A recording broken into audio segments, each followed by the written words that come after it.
নমস্কাৰ today news 24 চেনেলটোলৈ আপোনালোকক স্বাগতম জনাইছো। আজি কেইটামান গুৰুত্বপূৰ্ণ খবৰ দিব লাইছো আৰু এনেধৰণৰ খবৰবোৰ নিতৌ পাই থাকিবলৈ চেনেলটো সাবস্ক্ৰাইব কৰিব, লগতে ভিডিঅ'টো লাইক কৰি দিবলৈ নাপাহৰিব। এই মুহূৰ্তত দিব লৈছো এটা ব্ৰেকিং নিউজ। বাল্য বিবাহৰ বিৰুদ্ধে ভুৱা অভিযোগ দিয়াসকলক এতিয়া সাৱধান। ভুৱা বাৰ্থ চাৰ্টিফিকেট দিয়াসকলো পৰিব বিপদত। এটা শীতৰ মাজতো অবৈধ স্বামী বিচাৰিৰ ৰাজ্যত গাঁৱে ভূঞে চলিছে বিশাল অভিযান। দিব লৈছো এটা ব্ৰেকিং নিউজ। বাল্য বিবাহৰ বিৰুদ্ধে ভুৱা অভিযোগ দিয়াসকলৰ বিৰুদ্ধে এতিয়া লোৱা হ'ব ব্যৱস্থা। ভুৱা বাৰ্থ চাৰ্টিফিকেট দিয়া বিষয়া পৰিব জালত। ৰাজ্যজুৰি 24 ঘণ্টাত বাল্য বিবাহৰ বিৰুদ্ধে ৰুজু হৈছে 300ৰো অধিক গোচৰ। এটা শীতৰ মাজতো অবৈধ স্বামী বিচাৰি ৰাজ্যত গাঁৱে ভূঞে চলিছে অভিযান। এটা অভিযানৰ সুযোগ লৈ একাংশই আৰক্ষীক দিছে ভুৱা অভিযোগ। এটা ব্যক্তিগত শত্ৰুতাৰ বাবে একাংশই দিয়া ভুৱা অভিযোগক লৈ কঠোৰ এতিয়া আৰক্ষী। বাল্য বিবাহত জড়িত লোকৰ বিৰুদ্ধেই নহয়, ভুৱা অভিযোগ দিয়াসকলো এতিয়া সাৰি নাযাব। এটা বাল্য বিবাহ পাতি সন্তান লাভ কৰাসকলে ভুৱাকৈ উলিয়াইছে বাৰ্থ চাৰ্টিফিকেট। এটা ভুৱা বাৰ্থ চাৰ্টিফিকেট দিয়া বিষয়াৰ বিৰুদ্ধেও একশ্যন ল'ব আৰক্ষীয়ে। এটা অসম আৰক্ষীৰ অতিৰিক্ত সঞ্চালক প্ৰধান মুন্না প্ৰসাদ গুপ্তাই সদৰি কৰিলে এই কথা। এটা আৰক্ষীৰ সক্ৰিয়নিক লৈ এতিয়া শংকিত ভুৱা অভিযোগ দিয়া শ অভিযুক্ত। এটা বাল্য বিবাহৰ বিৰুদ্ধে ভুৱা অভিযোগ দিয়াসকলৰ বিৰুদ্ধেও লোৱা হ'ব ব্যৱস্থা। আৰু এই মুহূৰ্তত দিব লৈছো পৰৱৰ্তী খবৰ। মাদ্ৰাছাত শিক্ষা গ্ৰহণ কৰি ছাত্ৰ ছাত্ৰী IPS ডাক্তৰ ইঞ্জিনিয়াৰ হয়। এটা মাদ্ৰাছাৰ শিক্ষা ব্যৱস্থাক সন্মান কৰা স্বীকৃতি দিব লাগে অসম চৰকাৰে। এটা মাদ্ৰাছা শিক্ষকক লৈ মুখ্যমন্ত্ৰী হিমন্ত বিশ্ব শৰ্মালৈ বিশেষ আহ্বান। সংখ্যালঘু যুৱ ফেডাৰেশ্যন সাধাৰণ সম্পাদক মহম্মদ কমৰুজ্জামান। মাদ্ৰাছাত এতিয়া শিক্ষা গ্ৰহণ কৰি ছাত্ৰ ছাত্ৰীৰ IPS হয়। মাদ্ৰাছাত ডিগ্ৰী লাভ কৰি ছাত্ৰ ছাত্ৰীৰ ডাক্তৰ ইঞ্জিনিয়াৰ হয়। এটা আমচুৰ এক ডাঙৰ লক্ষ্য, ঘৰে ঘৰে শিক্ষা তেতিয়াহে ৰক্ষা। এটা মুখ্যমন্ত্ৰী হিমন্ত বিশ্ব শৰ্মাক মাদ্ৰাছা শিক্ষকক গুৰুত্ব দিবলৈ অনুৰোধ জনাইছো। এটা মোগল চুলতান সাম্ৰাজ্যৰ ঐতিহ্যক সন্মান দিয়ক এটা অসম চৰকাৰে। এটা পশ্চিমবংগৰ সংখ্যালঘুৰ যুৱ ফেডাৰেশ্যন সাধাৰণ সম্পাদক মহম্মদ কমৰুজ্জামানৰ এই আহ্বান। এটা তেজপুৰত অনুষ্ঠিত আমচুৰ কেন্দ্ৰীয় অধিৱেশনত এই আহ্বান জনালে কমৰুজ্জামানে। এটা সকলো চৰকাৰী চাকৰিত এটা চাকৰিয়াল হৈছে মাদ্ৰাছাত শিক্ষা গ্ৰহণ কৰি। এটা মাদ্ৰাছাত শিক্ষাৰ ব্যৱস্থাক সন্মান আৰু স্বীকৃতি দিব লাগে এখন চৰকাৰে। পশ্চিমবংগত মাদ্ৰাছাৰ পৰা ডিগ্ৰী লৈ আমাৰ ল'ৰা ছোৱালী IAS হৈছে। এটা মাদ্ৰাছাৰ শিক্ষা ব্যৱস্থাক নিৰপেক্ষ শিক্ষা হিচাপে গ্ৰহণ কৰিব লাগে। এই বিষয়টো এটা অসম চৰকাৰে আন্তৰিকতাৰে বিবেচনা কৰিব লাগে। এটা অসমত মাদ্ৰাছাৰ বন্ধ নকৰিবলৈ মুখ্যমন্ত্ৰীক আহ্বান জনাইছে মহম্মদ কমৰুজ্জামানৰ।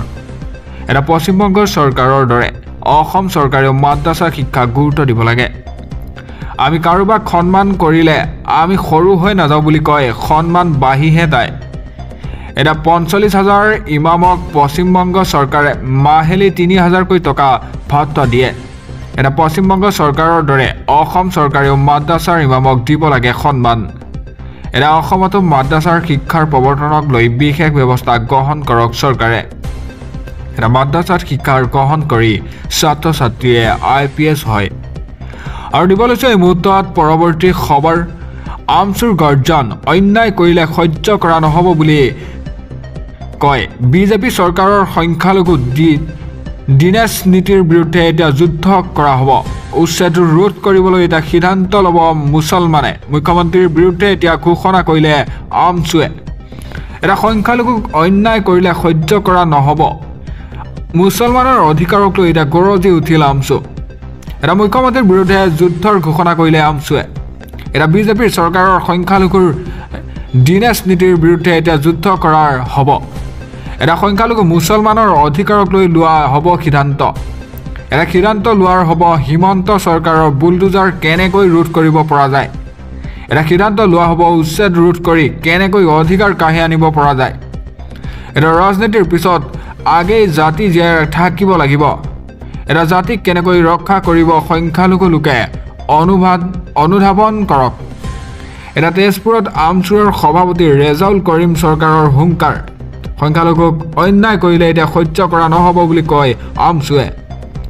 আৰু এই মুহূৰ্তত দিব লৈছোঁ পৰৱৰ্তী খবৰ বাল্য বিবাহৰ নামত এতিয়া নাটক চৰকাৰক ইছ্যু ভাইটাপ কৰাৰ অভিযোগ এতিয়া অখিল গগৈ বাল্য বিবাহৰ বিৰোধী অভিযানক লৈ এতিয়া গৰজি উঠিল অখিল গগৈ বাল্য বিবাহৰ বিৰোধী অভিযানক এতিয়া নাটকৰ আখ্যা দিলে অখিল গগৈয়ে হিন্দু মুছলমানৰ খেল উলিয়াই ইছ্যু ভাইভাত কৰাৰ অভিযোগ আজিৰ তাৰিখত এতিয়া বিজেপি চৰকাৰৰ বিৰুদ্ধে মানুহ উতলি আছে এটা বাল্য বিবাহৰ নামত চৰকাৰে আকৌ নাটক আৰম্ভ কৰিছে এটা সঁচাকৈয়ে বাল্য বিবাহ বন্ধ কৰিবলৈ হ'লে সজাগতামূলক পদক্ষেপ লওক এটা মুছলমান বুলিয়েই নহয় কোনো ব্যৱসায়ী শান্তিত থাকিব পৰা নাই এটা চৰকাৰৰ বাল্য বিবাহৰ বিৰোধী কাৰ্যৰ বিৰুদ্ধে মাত মতা দৰকাৰ বাল্য বিবাহৰ বিৰোধী অভিযানক লৈ এতিয়া গৰজি উঠিল অখিল গগৈ বাল্য বিবাহ বিৰোধী অভিযানক এতিয়া নাটকৰ আখ্যা দিলে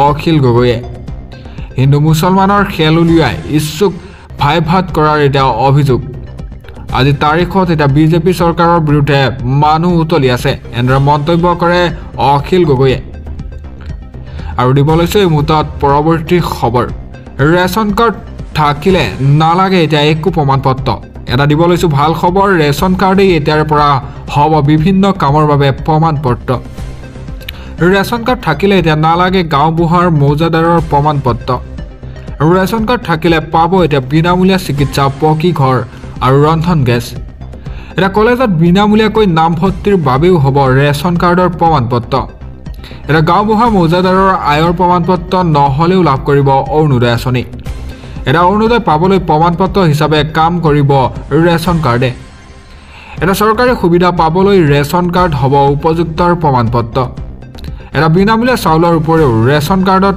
লাভ কৰিব এতিয়া অতিৰিক্ত দাইল চেনি এটা সুলভ মূল্যত চৰকাৰে দাইল চেনি প্ৰদানৰ যোজনা চলাইছে এটা মাইক্ৰ' ফাইনেন্স ঋণ অৰুণোদয় ৰেচন কাৰ্ডক লৈ এতিয়া মুখ্যমন্ত্ৰীৰ ডাঙৰ ঘোষণা এটা ৰেচন কাৰ্ডেই এতিয়াৰ পৰা হ'ব বিভিন্ন কামৰ বাবে প্ৰমাণপত্ৰ এটা ৰেচন কাৰ্ড থাকিলে নালাগে এতিয়া গাঁওবুঢ়াৰ মৌজাদাৰৰ প্ৰমাণপত্ৰ এটা ৰেচন কাৰ্ড থাকিলেই পাব বিনামূলীয়া চিকিৎসা পকী ঘৰ লগতে ৰন্ধন গেছ এটা কলেজত বিনামূলীয়াৰ নামভৰ্তিৰ বাবেও হ'ব ৰেচন কাৰ্ডৰ প্ৰমাণপত্ৰ এটা গাঁওবুঢ়া মৌজাদাৰৰ আয়ৰ প্ৰমাণপত্ৰ নহ'লেও লাভ কৰিব অৰুণোদয় এটা অৰুণোদয় পাবলৈ প্ৰমাণপত্ৰ হিচাপে কাম কৰিব ration কাৰ্ডে news 1 report today news 24